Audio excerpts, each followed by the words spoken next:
My search led me to the study of the spiritual forces with which all of us are blessed.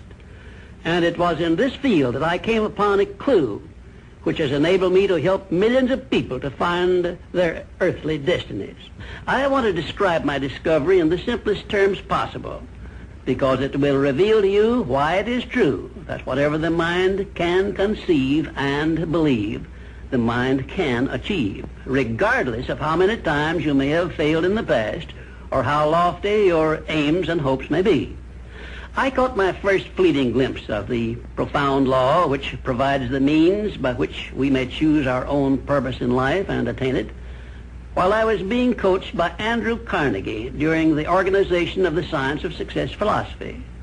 I had just finished telling Mr. Carnegie that I feared he had chosen the wrong person to give the world the first practical philosophy of personal success because of my youth, my lack of education, and my lack of finances. Well, at this point, Mr. Carnegie delivered a lecture that I shall never forget because it changed my entire life and paved the way for my helping to change the lives of millions of people, some of them not yet born.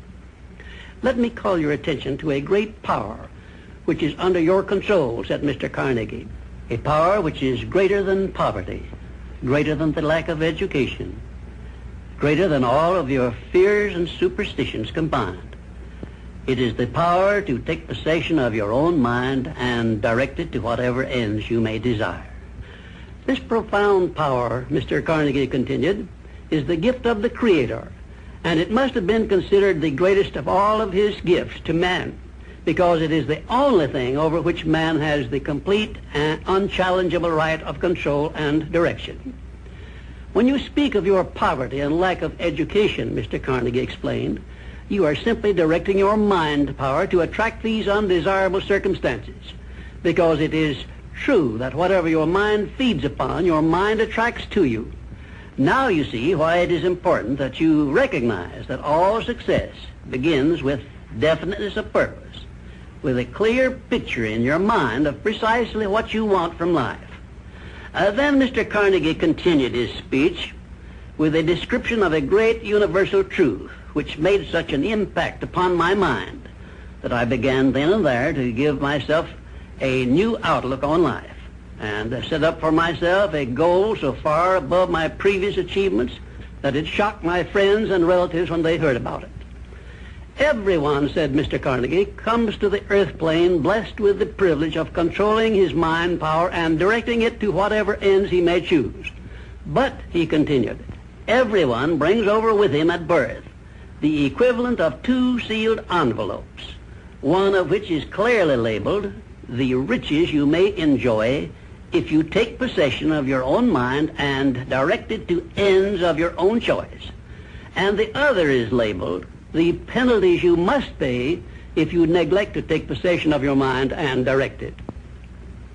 And now let me reveal to you, said Mr. Carnegie, the contents of those two sealed envelopes. In the one labeled riches is this list of blessings. 1, sound health. 2, peace of mind. 3, a labor of love of your own choice. 4, freedom from fear and worry. 5, a positive mental attitude. 6, material riches of your own choice and quantity.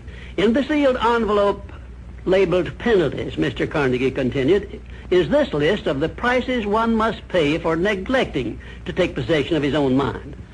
1, ill health. 2, fear and worry. 3, indecision and doubt. 4, frustration and discouragement throughout life. 5, poverty and want. 6, and a whole flock of evils consisting of envy, greed, jealousy, anger, hatred, and superstition. Now, my mission in life is to help you and everyone who needs my help to open up and use the contents of the sealed envelope labeled riches. And the starting point from which you must take off if you wish to write your own ticket from here on out for the remainder of your life, I will describe for you in these simple instructions. 1, procure a neat pocket-sized a notebook, or something on the order of this one here, loose leaf affair. And on page 1, write down a clear description of your major desire in life, the one circumstance or position or thing which you will be willing to accept as your idea of success. And remember before you begin writing that your only limitations are those which you set up in your own mind or permit others to set up for you. And 2, on page 2 of your notebook, write down a clear statement of precisely what you intend to give in return for that which you desire from life.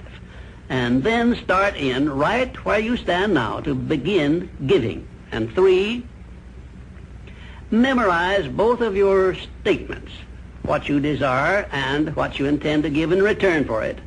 And repeat them at least a dozen times daily. And always end your statements with this expression of gratitude for the blessings with which you were gifted at birth. I ask not, O divine providence, for more riches, but more wisdom with which to accept and use wisely the riches I received at birth in the form of the power to control and direct my mind to whatever ends I desire. If you are not too successful or self-satisfied to accept and express this profound prayer, if you accept it and express it in the same spirit of humble sincerity in which I pass it on to you, a new and a better world will reveal itself to you. A world in which you will see reflected the circumstances and the things which you yourself have created. And now let me close this, our first visit, with my favorite expression of gratitude. O divine providence, I ask not for more riches, but more wisdom with which to make wiser use of the riches you gave me at birth, consisting in the power to control and direct my own mind to whatever ends I desire.